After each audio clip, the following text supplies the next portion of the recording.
Hey there. I'm responding this way mostly because a text box won't hold that much.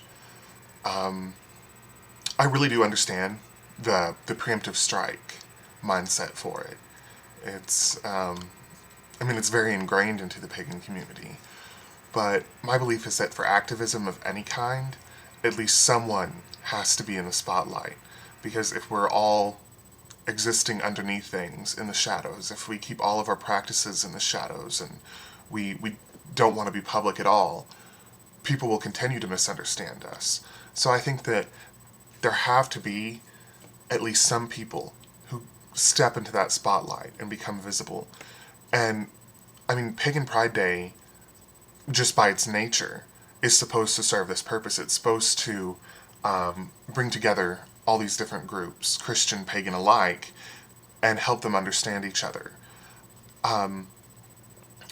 Repent and Trust, the first year they showed up, just out of nowhere, and they showed up during the middle of the ritual. So they stood back and they waited until we were done, and then they asked people if they wanted to be interviewed, which was for the most part just fine. A little bit of a run-in when they got to me, just because I said no thanks, and they asked me if I just didn't think I could defend my faith, and I told them it didn't need to be defended. But after that, there weren't any problems.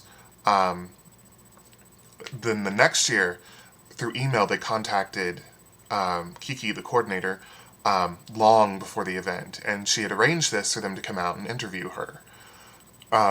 So she was ready for it, and you'll notice that is the only video up from that day. They didn't go around interviewing other people. They might have gone around and chatted a bit, which is fine. Anyone who is offended can walk away, or anyone who is really offended can talk to someone at the event and have them asked to leave. If there's enough of a reason, then people can be asked to leave from Pagan Pride Day.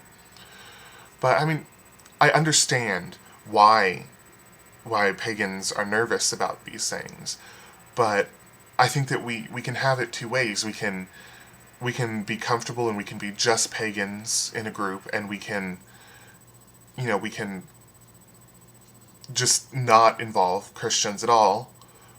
But that goes along with remaining in the shadows. That keeps us concealed, and by staying concealed, we're going to be misunderstood. Or we can invite these groups out, and they can come out and they can talk to us, and maybe they won't agree with us, but surely they're going to learn something from us. Surely they're going to learn that we're not, what is the term, baby-eating monsters? They're going to learn something about us. One of the people from Repent and Trust, I've run into her a few times on campus and other places, and she's talked with me some more about things, and one of the things she was interested in was love spells.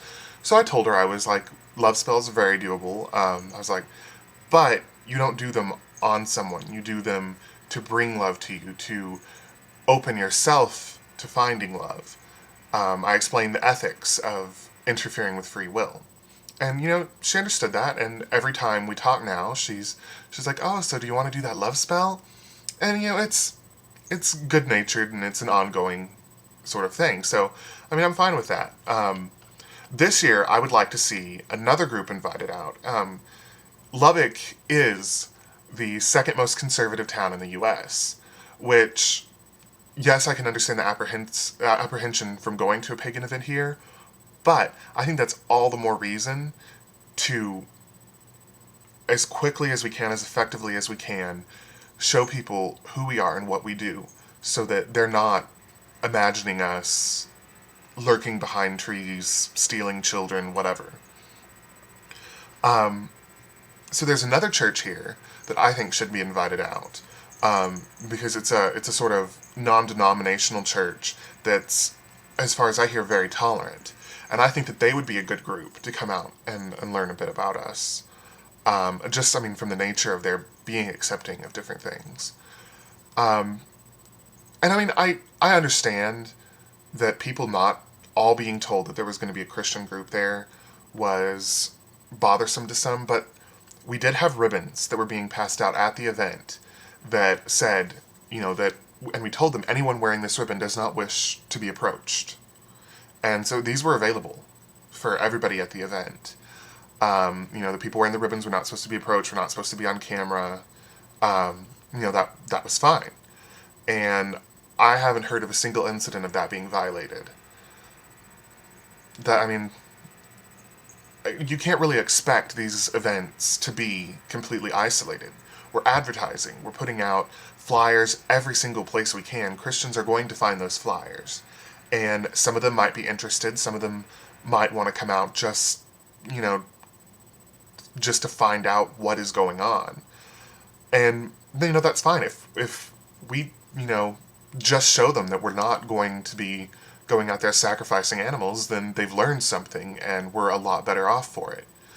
So I don't think that every pagan needs to be in the spotlight. I don't think that that works for everybody. I know I had a conversation at PPD with some of the older pagans from this area, and they were talking about things that they've seen in their lifetime that make them, not want to be out there. But the thing is, I'm young. I'm very passionate about this, and I think that someone has to be a bit of an activist about it. Someone has to be in the spotlight, and if other people can't or won't, then I'm willing to do it. It's I don't think I'm the shining beacon of what, the perfect person should be by any means, but I think I'm a good person and I'm a good pagan. And I think that if people can just learn that this is what we are, that's all we need.